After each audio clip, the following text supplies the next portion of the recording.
Brothers and sisters, let's talk about the homelessness in America. In 2025, 777 million Americans are homeless. That's not a number. That's men, women, and children.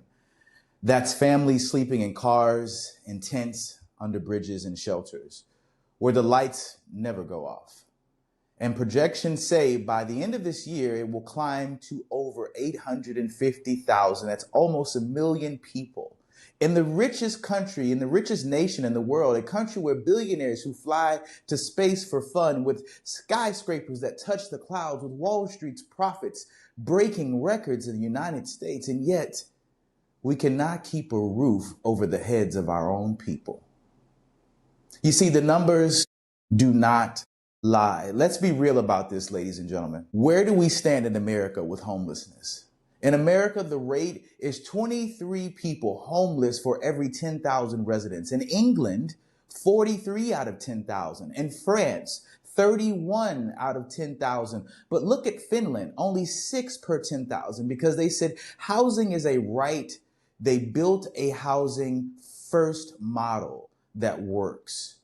Even in Dubai, they have zero homelessness. But you know how they do it? Not by compassion, not by care. They do it by deportation.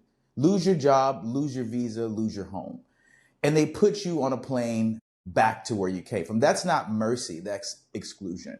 So we're not talking about that model. So where does that leave America? Not in the worst in numbers, but absolutely the most visible, the most tragic, the most preventable crisis in the world, in the developed world, which is homelessness. Ladies and gentlemen, this is a serious pandemic. Homelessness needs to be addressed. Now let's peel back a little bit of this layer. Why is America drowning while Europe finds ways to stay afloat? It's because the safety net is shredded. No universal health care in America, which means 25 to 30% of people are on the streets with mental illnesses or addiction. They have nowhere to turn.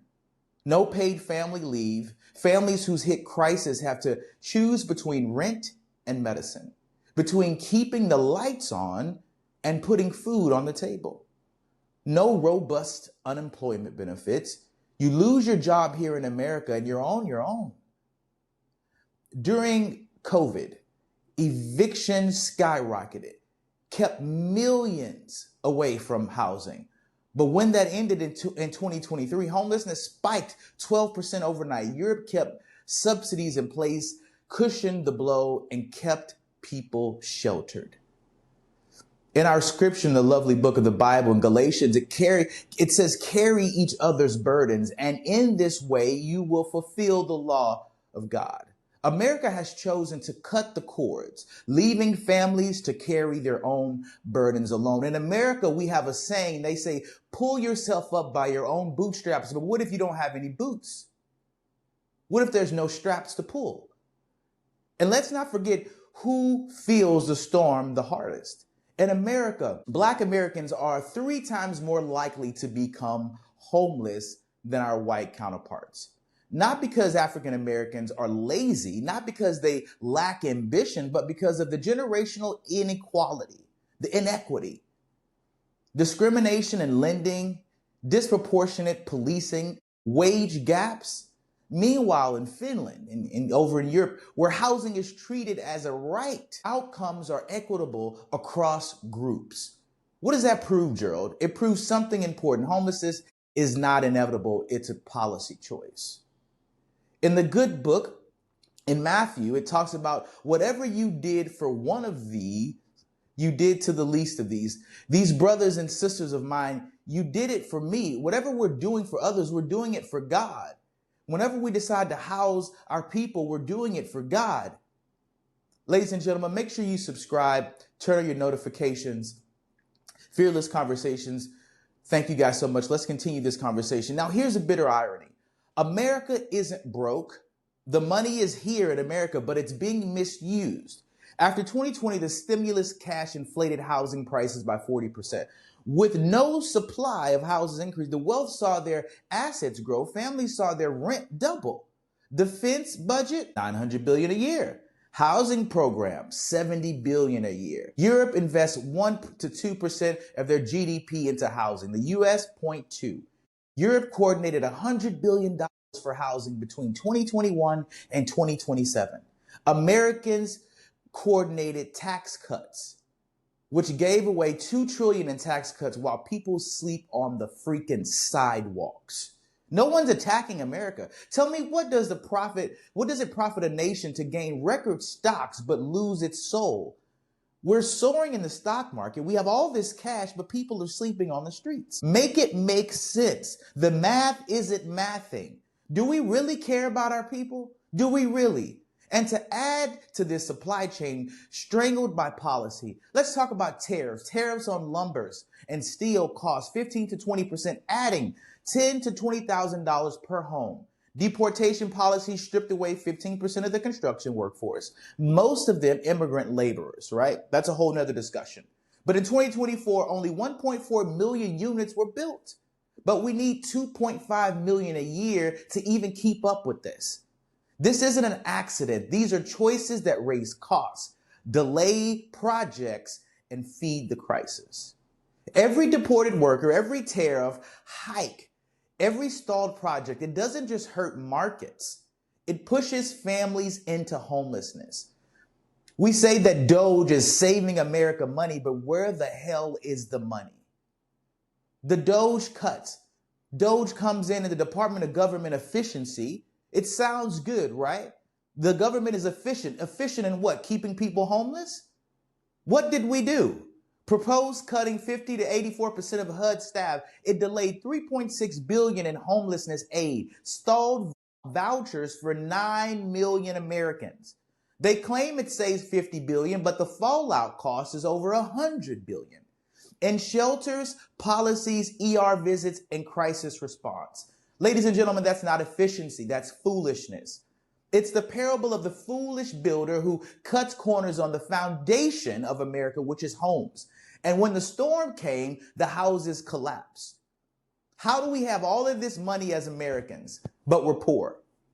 We're poor in spirit. Our people are on the streets. Tariffs raise costs. Deportation shrinks the workforce. And DOGE is blocking aid.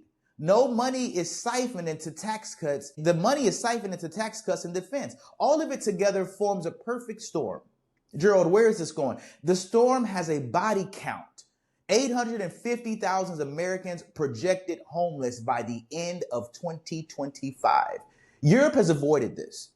They've avoided this storm with welfare for the people. Dubai has avoided this with exclusion. But America, the pinnacle, walked straight into this by choice. We have the money, but we're not allocating it towards the American citizens. Why are we so rich but homeless?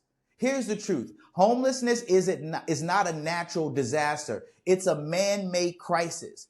And what man breaks, man can fix. The Bible tells us in Isaiah, is it not to share your bread with the hungry and to bring the homeless poor into your house?